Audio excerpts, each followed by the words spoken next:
Elle est une femme, mais pas que. Elle porte une lumière qui la distingue, une lumière qui la rend unique, une lumière qui vient d'en haut, une lumière qui fait d'elle une pierre précieuse. Elle est une femme, mais pas que. Elle est une femme éclairée. Femme éclairée, l'émission des femmes illuminées par la splendeur de la parole de Dieu.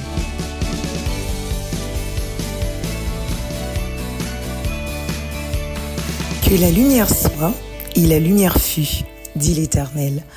Bienvenue à toutes les femmes éclairées pour cette nouvelle émission, ce nouvel épisode de votre émission préférée, en tout cas je l'espère, Femmes éclairées, l'émission qui analyse les questions de la vie des femmes à la lumière de la parole de Dieu.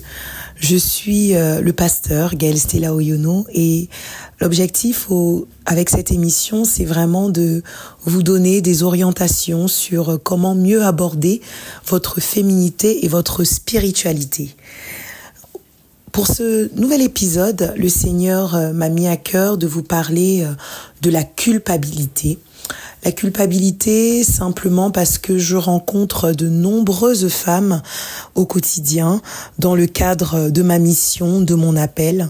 Je suis à la tête d'un mouvement chrétien qu'on appelle le Sharing Testimony, un mouvement qui est majoritairement féminin et qui compte des centaines de femmes au Cameroun, mais aussi dans le monde entier. Et j'ai donc eu la grâce, depuis que le Seigneur a mis cette vision en moi, de rencontrer plusieurs femmes, vraiment plusieurs femmes de tout âge, je vais dire de 18 à 40, 45 ans même des fois. Et je me rends compte que la culpabilité, c'est vraiment l'une des choses qui mine beaucoup de femmes. Il y a beaucoup de femmes qui vivent sous l'emprise de la culpabilité et qui ont le sentiment en fait que leurs erreurs sont fatales, qu'en fait une fois qu'elles ont commis des erreurs, elles ne pourront jamais se débarrasser des conséquences, de l'impact que ces erreurs ont pu avoir sur leur vie. Et cette culpabilité en fait, ça devient comme une limite, une limitation, comme on le dit d'habitude, une limitation. Ça devient en fait comme une barrière, ça devient en fait comme un cadenas que l'on referme sur sa propre vie et cela nous empêche en fait tout simplement de vivre pleinement les promesses de l'Éternel, de vivre pleinement ce que le Seigneur a envie de nous faire expérimenter bien au-delà de nos erreurs. Alors, le verset de référence, le verset qui m'est venu à cœur lorsque j'ai commencé à écrire en fait cette émission. Il faut savoir que cette émission, en fait, ce thème est tiré d'un livre que j'ai écrit qui s'appelle 10 vérités bibliques pour booster ta confiance en toi. Et donc, la vérité numéro 4 dans ce livre est intitulée « Aucune erreur n'est fatale ». Donc, l'essence même de cette émission sera en fait ce livre-là que d'ailleurs je vous encourage à vous procurer en me contactant au travers de mes canaux sur les réseaux sociaux. Si jamais vous êtes parmi ces personnes-là qui vivent en fait dans un manque de confiance qui peut être dû à des variables intérieures ou alors à des variables extérieures. Voilà. Disons que c'est pas vraiment l'objet. On a déjà eu à avoir une émission sur la confiance en soi. Je vous invite d'ailleurs à l'écouter. Aujourd'hui, on va parler de culpabilité. Du moins, je veux vous rassurer sur le fait qu'aucune erreur n'est fatale et que le Seigneur, en fait, a encore quelque chose de bon à faire avec vous, malgré vos erreurs, malgré vos manquements, malgré vos péchés, malgré vos iniquités. Et que même si tout le monde autour de vous s'attelle à vous faire croire que vous êtes la pire personne du monde et que il y a rien de bon qui peut sortir de vous. Moi, j'ai envie de vous dire à vous, femmes éclairées, qu'il y a quelque chose de bon qui peut sortir de vous. Il y a quelque chose que le Seigneur a mis à l'intérieur de vous et cette chose-là, elle n'est pas anodine. Alors, je vous invite à ouvrir vos Bibles dans Philippiens 3, du verset 13 au verset 14. La parole de Dieu dit « Oubliant ce qui est en arrière et me portant vers ce qui est devant, je cours vers le but pour remporter le prix que Dieu nous appelle à recevoir. Ce verset est magnifique en fait parce que vous savez, on a l'habitude de vivre un peu notre vie en regardant toujours en arrière, en étant toujours en train de rechercher les raisons de pourquoi est-ce que notre vie est comme ça, en essayant en fait de se flageller sans cesse, en essayant sans cesse en fait de se tirer une balle dans le pied en disant voilà, parce que tu as fait ça, parce que tu as dit ça, parce que tu t'es comporté comme ça, alors tu n'as pas le droit au bonheur, alors alors tu n'as pas le droit au bonheur, alors tu n'as pas droit de vivre quelque chose de bon, tu n'as pas le droit de vivre quelque chose de beau. Et pourtant c'est faux.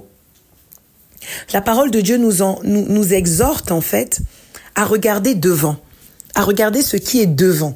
Et ce qui est devant est forcément reluisant, c'est forcément merveilleux, c'est forcément glorieux, si et seulement si tu décides de te reposer sur l'Éternel. Parce qu'en fait, il n'y a que l'Éternel qui nous garantit de pouvoir vivre une vie meilleure, de pouvoir vivre la gloire, de pouvoir vivre l'accomplissement du plan qui avait été établi avant même les fondations de la terre, j'ai envie de dire, pour notre vie. Alors, l'une des épines, en fait, que plusieurs chrétiens traînent, et des fois même tout le long de leur vie, est celle de la culpabilité. Ce sentiment qui nous donne l'impression que tout ce que nous vivons de mal actuellement dans notre vie est la conséquence de nos erreurs du passé et que nous sommes incapables de voir de bonnes choses nous arriver. C'est qui est un réel mensonge, en fait, de l'ennemi. Car nous ne sommes en rien des êtres condamnés à souffrir pour des péchés que Jésus-Christ nous a pardonnés. Le pardon des péchés, en fait, qui fait partie de l'œuvre, du cœur de l'œuvre de Jésus-Christ à la croix, demeure pourtant encore l'une des vérités les plus difficiles à accepter pour de nombreux chrétiens. La parole de Dieu nous révèle, dans sa miséricorde et sa grâce incommensurable, en ce qui concerne nos erreurs passées, que nous ne devons pas regarder à notre passé, mais nous devons nous porter notre regard sur devant, comme la parole que nous avons lue dans Philippiens 3. Dieu offre le pardon et la possibilité de commencer à nouveau quelque chose avec lui, en effaçant nos erreurs du passé pour nous permettre de nous tourner vers un avenir plein d'espoir. Ça, c'est ce que Dieu nous offre. Ce n'est pas ce que les hommes nous offrent. Ce n'est pas ce que notre entourage nous offre. Ce n'est pas ce que les personnes qui sont autour de nous nous offrent. Et le problème que nous avons, c'est que nous avons le mauvais baromètre. Très souvent, en fait, on part chercher ce pardon, cette assurance chez les autres. Mais les autres ne sont pas Dieu. Les autres n'ont pas la même façon de concevoir les choses que Dieu. Les autres n'ont pas la même façon de voir les choses que Dieu. C'est la Bible qui doit être une source de réconfort pour toi. C'est la Bible qui doit être ta source d'assurance. C'est la Bible qui doit être ce sur quoi tu t'appuies véritablement pour sortir de la culpabilité, pour te détacher de tes erreurs du passé. En 1 Jean 1 au verset 9, il est écrit « Si nous confessons nos péchés, il est fidèle et juste pour nous les pardonner et pour nous purifier, non pas de une iniquité, non pas de 2, non pas de 3, mais de toute iniquité. » C'est ce que dit la parole de Dieu. Il n'existe pas un péché que le sang de Jésus ne peut pas effacer. Il n'existe pas une erreur que le sang de Jésus ne peut pas effacer. Il n'existe pas une situation que la puissance de Dieu ne peut pas renverser. Mais si notre baromètre, si ce sur quoi nous nous appuyons, ce n'est pas la parole de Dieu, mais ce sont les autres, ce qu'ils pensent, ce qu'ils nous disent, on ne pourra jamais, je dis bien jamais, sortir de la culpabilité. Dieu offre le pardon complet à ceux qui reconnaissent leurs fautes et se tournent vers lui. En acceptant son pardon, nous pouvons nous libérer de la culpabilité et trouver la paix intérieure. Il arrive très souvent pour de nombreuses personnes que la première personne que nous devons libérer dans nos cœurs afin de pouvoir avancer, c'est d'abord nous-mêmes. Oui. Quand on parle de culpabilité, c'est en lien avec nous-mêmes. Parce qu'en fait, vous savez, il y a des personnes pour qui accorder le pardon à d'autres, c'est très facile. Mais s'accorder le pardon à soi-même, c'est toute une bagarre. Il y a des personnes qui n'arrivent pas à se pardonner à elles-mêmes. Il y a des personnes qui n'arrivent pas à tourner la page sur leurs propres erreurs, leurs propres fautes et leurs propres manquements. Il y a des personnes qui vivent sans cesse avec les marquages émotionnels négatifs et toxiques de leur vie passée. Je comprends à quel point il peut être difficile de se pardonner. Nous nous accrochons souvent à la culpabilité et à la honte. Et nous leur donnons la possibilité de peser sur nous et de nous empêcher de faire l'expérience de la plénitude de la grâce et de l'amour de Dieu. La plénitude de la grâce et de l'amour de Dieu. Mais je veux que toi qui m'écoutes, femme éclairée, tu saches que Jésus nous offre le pardon. Non seulement pour les autres, mais aussi pour nous-mêmes. Souviens-toi que le sacrifice de Jésus à la croix a été fait pour nous racheter de nos péchés et nous offrir un départ nouveau. Dans le livre de Romains au chapitre 8, le verset 1, l'apôtre Paul nous rappelle, c'est pourquoi il n'y a maintenant plus aucune condamnation pour ceux qui sont en Jésus-Christ. Je veux que toi qui es en train de m'écouter, tu répètes après moi, il n'y a plus de condamnation pour moi parce que je suis en Jésus-Christ. Il n'y a plus de condamnation pour moi parce que le sang de Jésus-Christ m'a lavé. Il n'y a plus de condamnation pour moi parce que le sang de Jésus-Christ m'a racheté. Il n'y a plus de condamnation pour moi parce que j'ai été libéré de cet esclavage, de la culpabilité et du péché par le triomphe de Jésus-Christ à la croix. Lorsque nous acceptons le pardon de Christ, nous sommes libérés de la culpabilité et de la condamnation. Alors que vous cherchez à vous pardonner, je vous encourage à passer du temps dans la prière et dans la réflexion, dans la méditation, en demandant à Dieu son pardon et ses conseils par son Saint-Esprit. Le meilleur allié que tu as dans tout ce que tu es en train de traverser, c'est le Saint-Esprit. Je veux t'assurer, en fait, les hommes, les personnes autour de toi, les hommes, les femmes, peu importe, hommes avec grand H, les personnes qui t'entourent ne pourront jamais véritablement avoir les mots justes d'eux-mêmes.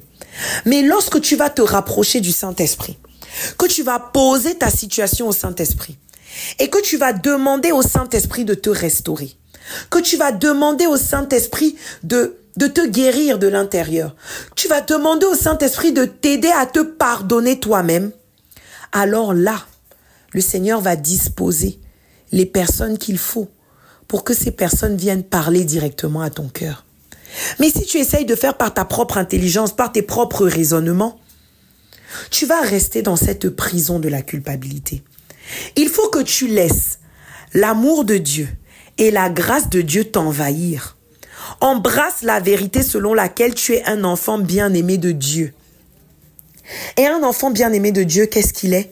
Il est pardonné, première chose, et il est renouvelé en Christ. Alors, il faut que tu saches que tu es pardonné. C'est la première chose. Tu es pardonné. Aucune erreur que tu n'as faite n'est fatale. Je dis bien aucune. Je répète aucune.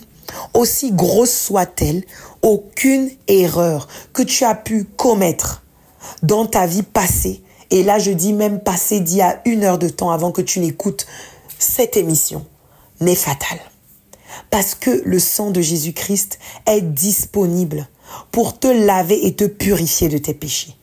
Et venir maintenant faire quoi? Te renouveler. Mais pour ça, il faut que tu sois un enfant de Dieu.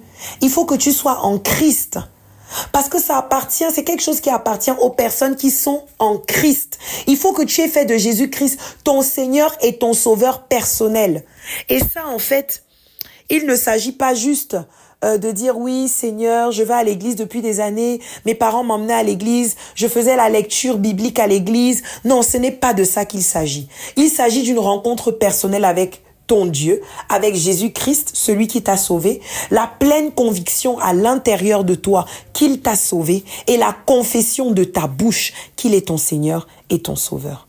Alors, j'aimerais avant que avant de continuer avec ce que le Seigneur m'a mis à cœur pour cette émission, j'aimerais vraiment que si toi tu m'écoutes et tu n'as pas encore eu à faire cette prière qu'on appelle la prière du salut, la prière en fait qui te fait entrer dans le cercle restreint, précieux, glorieux des enfants de Dieu, de ceux qui sont sauvés, des co-héritiers du royaume de Dieu, je voudrais que tu fasses en fait cette prière avec moi parce que je voudrais que au travers de ce nouveau statut que Jésus-Christ va te donner en tant qu'enfant de Dieu, que tu puisses être libéré de tout le poids de la culpabilité que le diable avait mis sur toi.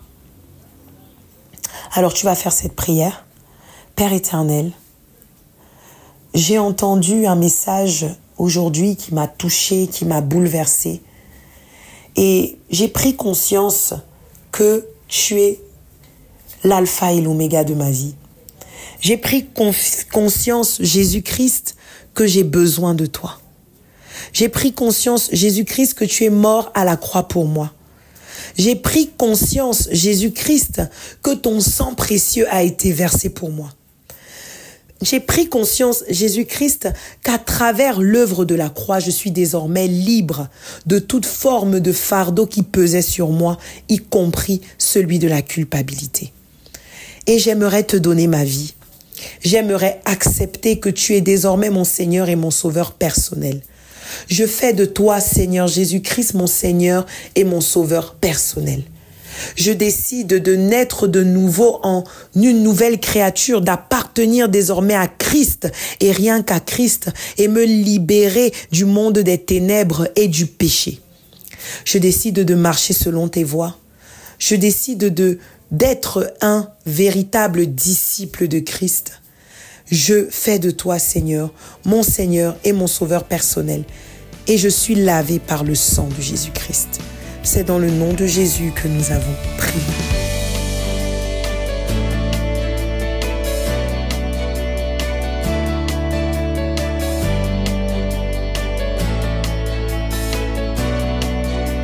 Si pour toi c'était la première fois de faire une telle prière, d'intention, c'est-à-dire une prière intentionnelle dans laquelle tu abandonnes véritablement ta vie entre les mains de Jésus, je t'invite véritablement à me contacter sur les différents canaux de l'émission Femmes éclairées, que ce soit sur Facebook, que ce soit sur Instagram.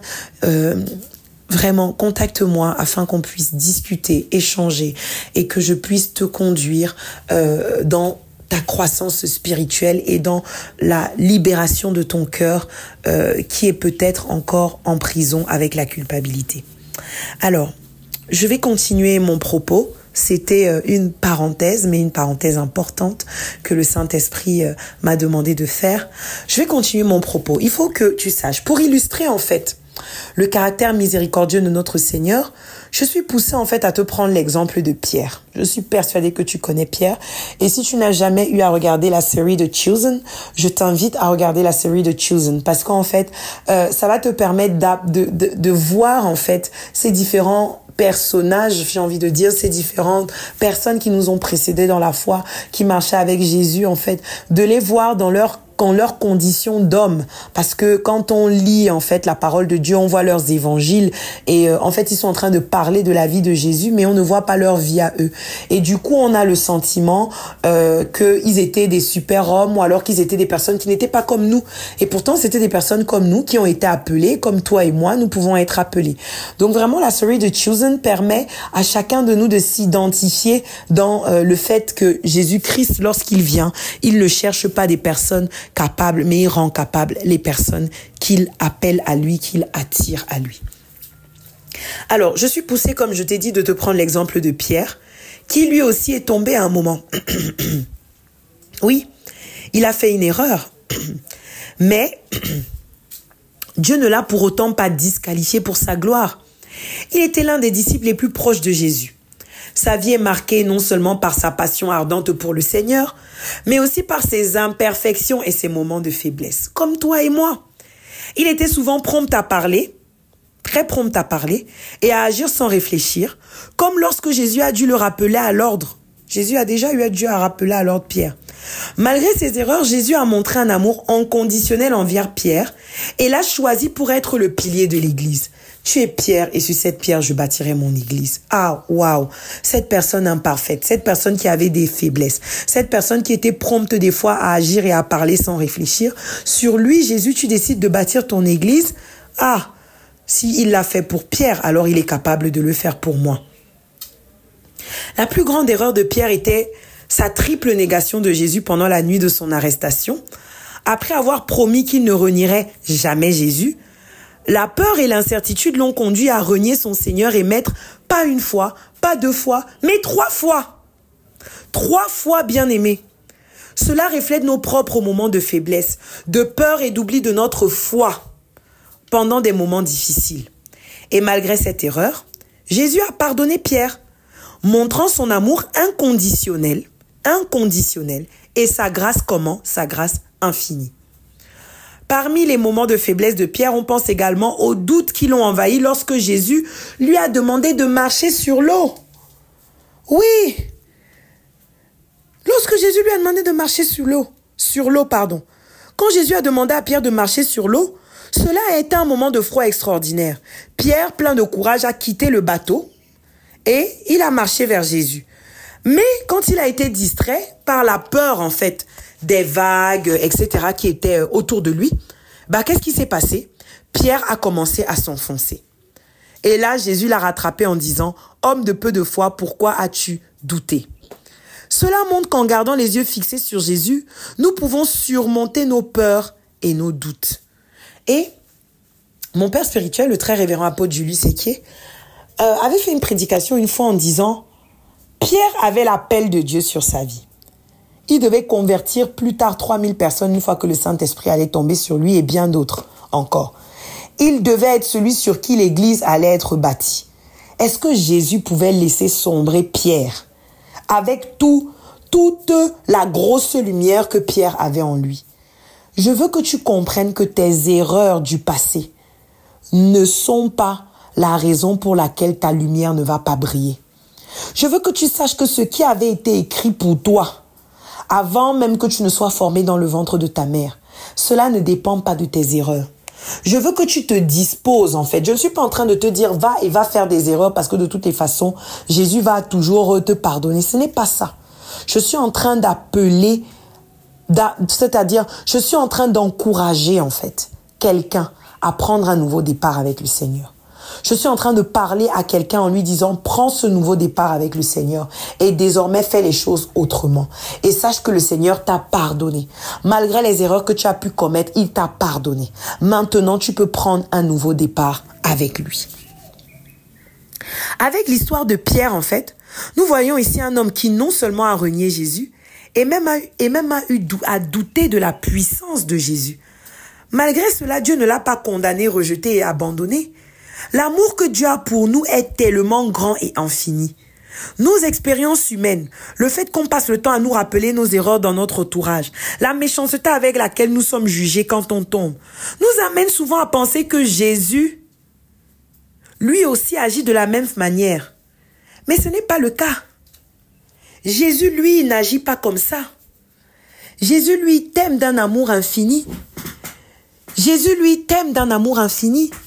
Et personne ne pourra te séparer de l'amour de Dieu. Je dis bien, personne ne pourra te séparer de l'amour de Dieu. L'amour que Dieu a pour nous est infini et tellement grand. Il n'agit pas comme les personnes de notre entourage. Le but de Dieu est de nous sauver et de nous faire entrer dans notre destinée divine. Je prendrai comme exemple celle de la femme adultère, par exemple. Dans l'évangile de Jean au chapitre 8, si vous avez déjà eu à lire cela, si vous n'avez jamais eu à lire cela, je vous invite véritablement à aller lire cette histoire de la femme adultère dans l'évangile de Jean au chapitre 8. Des scribes et des pharisiens ont emmené une femme qui avait été surprise en flagrant délit d'adultère.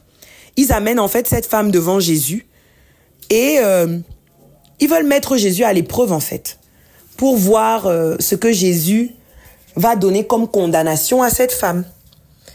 Et la seule chose que Jésus leur a répondu, que celui d'entre vous qui est sans péché jette à cette femme la première pierre. Cette histoire, en fait, qu'est-ce qu'elle nous illustre?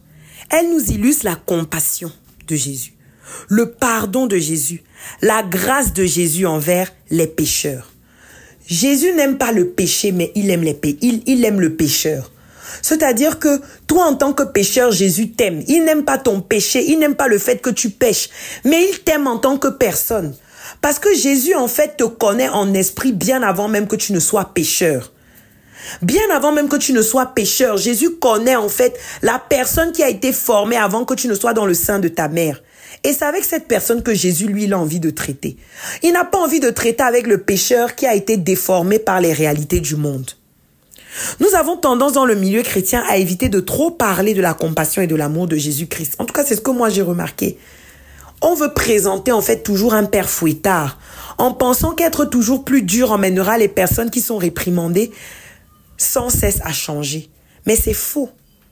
C'est archi faux. Ce que moi j'ai compris, c'est qu'on ne change pas par peur de la réprimande.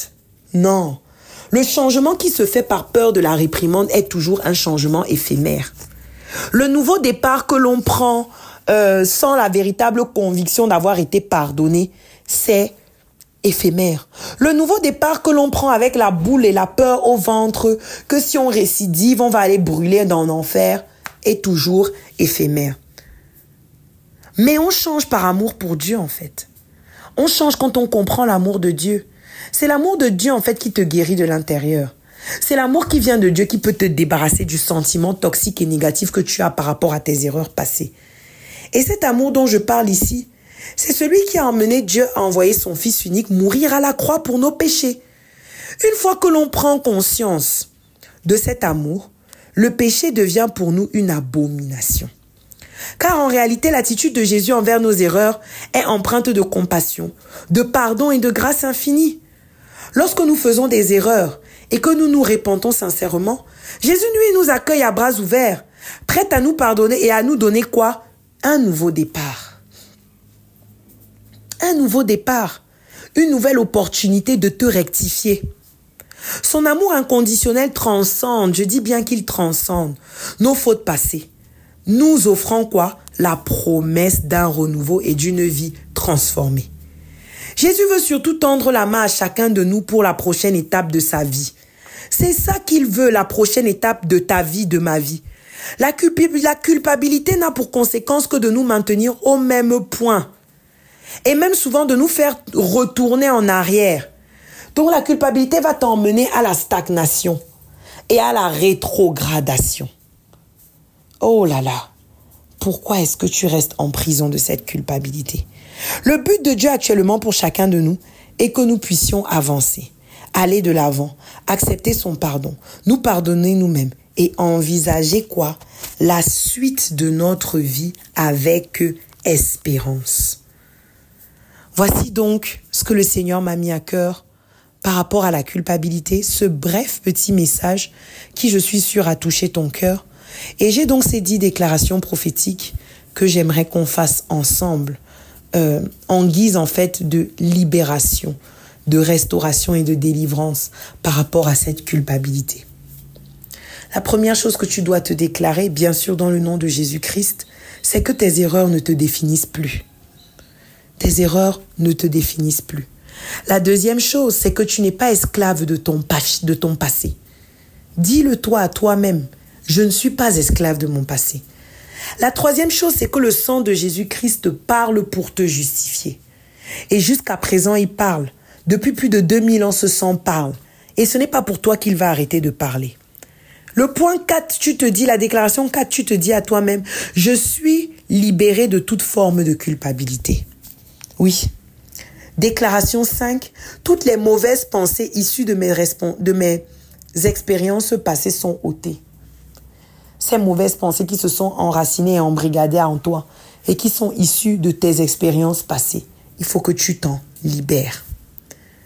Je mets en Jésus-Christ mon espérance pour mon futur. C'est en Jésus que tu dois mettre ton espérance. J'annule toute tentative de l'ennemi d'utiliser mon passé pour me freiner dans ma destinée. Il faut que tu prennes autorité. Parce que si tu ne prends pas autorité, tu vas toujours être écrasé. Je marche désormais dans l'assurance de quoi? La réussite. Dis-le toi. J'aime en fait cette vibe, ce mouvement, ce concept lifestyle qu'on a créé, Ma vie va réussir, MVVR Lifestyle. Tu peux retrouver d'ailleurs le concept sur Instagram. Et puis tous les jours, en fait, nous partageons des paroles inspirantes de motivation en accord avec des versets bibliques et qui viennent de personnes, d'entrepreneurs chrétiens, de pasteurs, de chantres, voilà. Donc, c'est dans un groupe fermé WhatsApp, une liste de diffusion si tu veux. Donc, si tu aimerais aussi les recevoir, n'hésite pas à me contacter via tous les canaux de Femmes éclairées.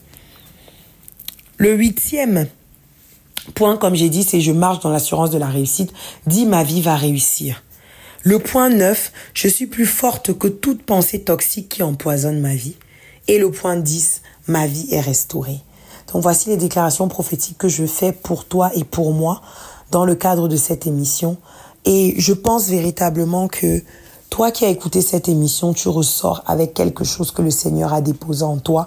Et toute forme de culpabilité qui était à l'intérieur de ton être et qui t'empêchait de vivre pleinement ce que Dieu veut que tu vives, je pense qu'au travers de ces quelques paroles, cela est tombé dans le nom puissant de Jésus-Christ. Que la lumière soit et la lumière fut. Femme éclairée. Retrouvez-nous sur toutes les plateformes Femmes éclairées podcast avec Gaëlle Stella Oyono. Et pour toutes vos questions, contactez-nous au +237 672 908 137.